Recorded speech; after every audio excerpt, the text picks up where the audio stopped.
The grace of God, a concept central to the biblical narrative, stands as a beacon of divine love, a gift freely given, unearned, and undeserved. As we embark on our journey through the pages of the Bible, we find ourselves immersed in the profound and boundless nature of God's grace, a force that transcends human understanding and transforms the very fabric of our lives. The Scriptures weave a tapestry of grace, unfolding stories of individuals whose lives were touched by this divine favor.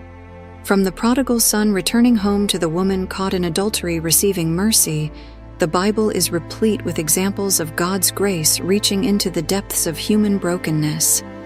Grace, defined Ephesians 2:8-9, beautifully articulates the essence of God's grace.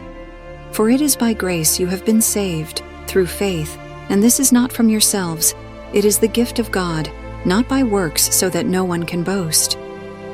Grace is God's unmerited favor, a gift bestowed upon us not because of our efforts or merit, but as an expression of His boundless love.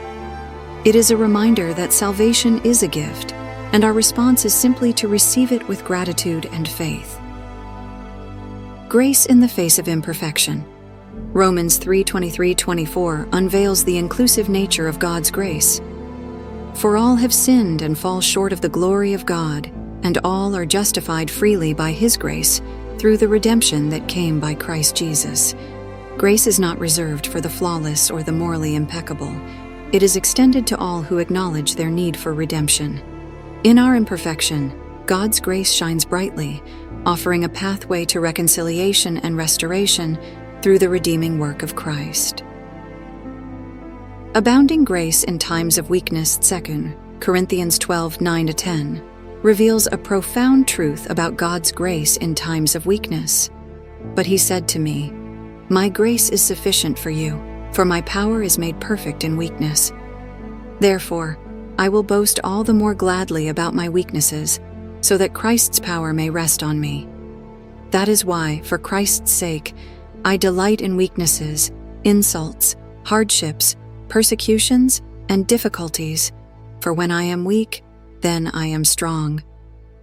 God's grace is not only present in our moments of strength, but is magnified in our times of weakness.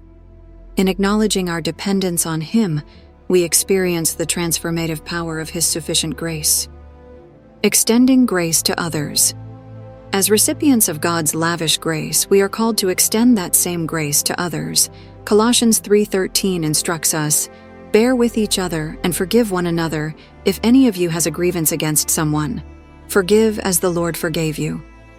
Our capacity to forgive and extend grace to others becomes a tangible expression of the grace we have received from God. It reflects His character in our lives, a testimony to the transformative power of grace, a future anchored in grace. A future anchored in grace emerges as a profound truth in the verses of Titus 2:11-12, where the Apostle Paul unveils the forward-looking nature of God's grace.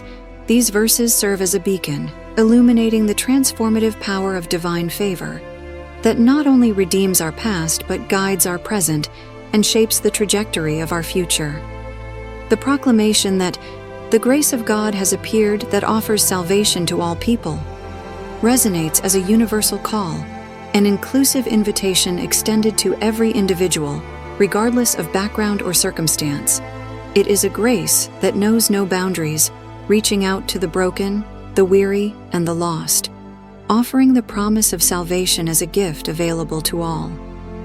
This grace, far from being a mere theological concept, becomes a compassionate teacher in our lives. It instructs us to turn away from ungodliness and worldly passions, prompting a transformation from within. It is not a rigid set of rules imposed from above, but a gentle guide that empowers us to say no to destructive paths and yes to a life characterized by self-control, uprightness, and godliness. In the landscape of our spiritual journey, God's grace stands as the fulcrum that balances the scales of justice and mercy. It redeems our past, offering forgiveness for sins that once bound us. It guides our present, providing strength and wisdom to navigate the challenges of the current age. And most remarkably, it shapes our future, a future anchored in the assurance of God's unfailing love and grace.